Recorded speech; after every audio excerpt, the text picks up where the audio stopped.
Vamos falar um pouco então sobre os períodos da filosofia? Parece uma aula de história, mas não é. É importante saber, pelo menos no período greco-clássico, as características de cada período. Porque aí, estudando um autor, estudando uma corrente filosófica, se eu sei as características da época, eu vou saber interpretar um texto, uma questão de vestibular, de modo mais claro e ao mesmo tempo sucinto. Então é importante eu saber periodizar. Claro, tem que ficar profundamente nítido que isso é apenas um recurso didático. Um autor não é porque ele está inscrito num período que ele não tem características anteriores ou posteriores. Por isso que a gente chama isso de constructo, ou seja, um método didático-pedagógico e ao mesmo tempo uma aporia de explicar um determinado assunto. Lembra que a história filosófica, sobretudo desse período, ela é dialética. Tese, antítese e síntese.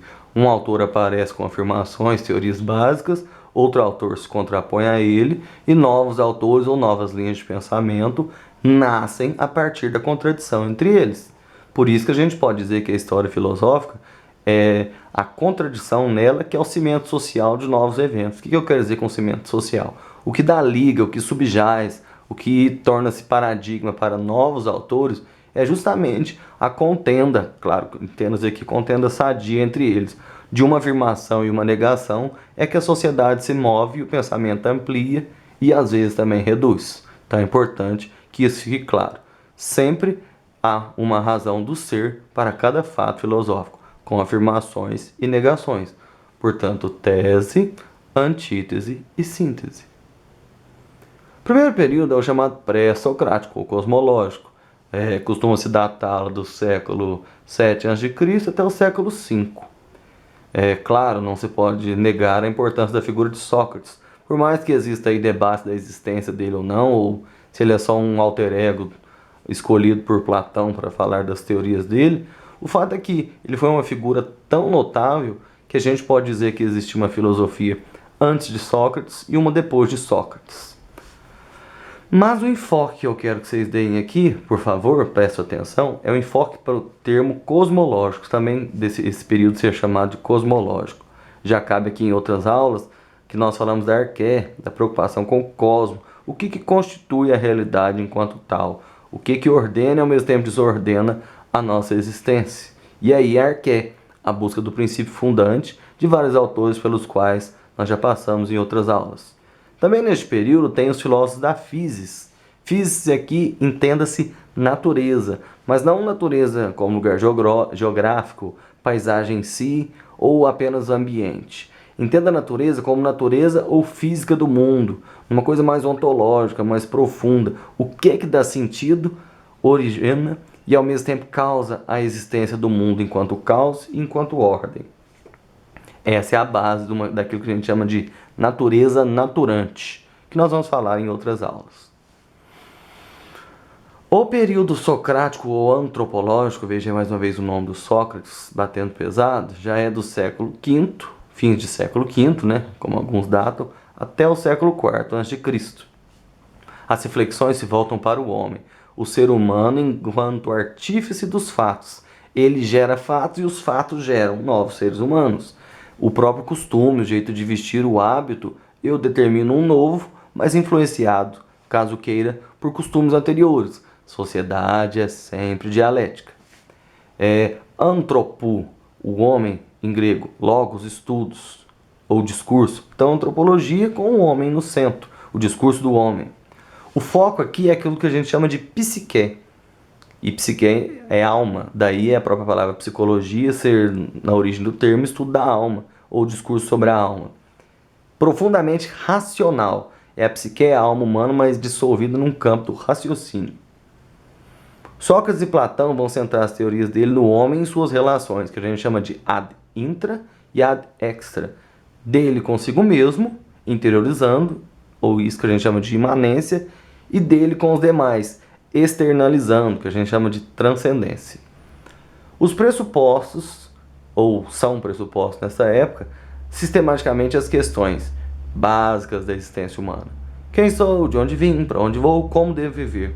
Peço um foco maior aqui no como eu devo viver, porque aí já acende ao nosso próximo assunto, que a gente chama de manutenção social.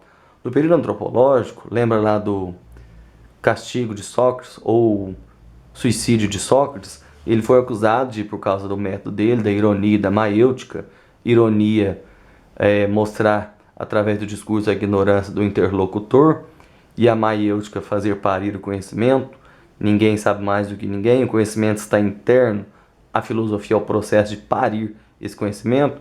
Com essas duas táticas, acusaram ele de perverter a juventude, porque ele levava os jovens, aqueles que queriam um conhecimento mais profundo, a questionar as bases sociais, sair do senso comum, a verdade dita para mim e aceita, simplesmente como tradição, e ir para o senso crítico, conhecimento mais aguçado, científico, rigoroso e metodológico.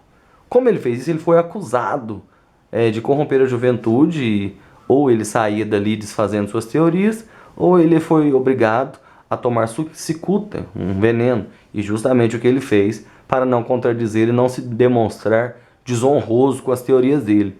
Ele vai lá e comete suicídio. Por que eu estou recordando isso? Porque uma grande preocupação desse período era a manutenção social. Como eu torno o lugar que eu estou melhor, positivo, atraente e ao mesmo tempo justo, enquanto equidade, dar muito mais do que condições iguais, condições conforme a necessidade de cada um. Então, a filosofia desse período antropológico, ela é chamada de filosofia da preocupação em manutenção social, cuidar da ordem e do bem-estar dos seus.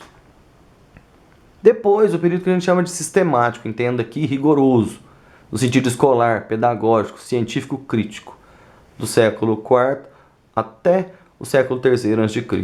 É um período pautado na lógica.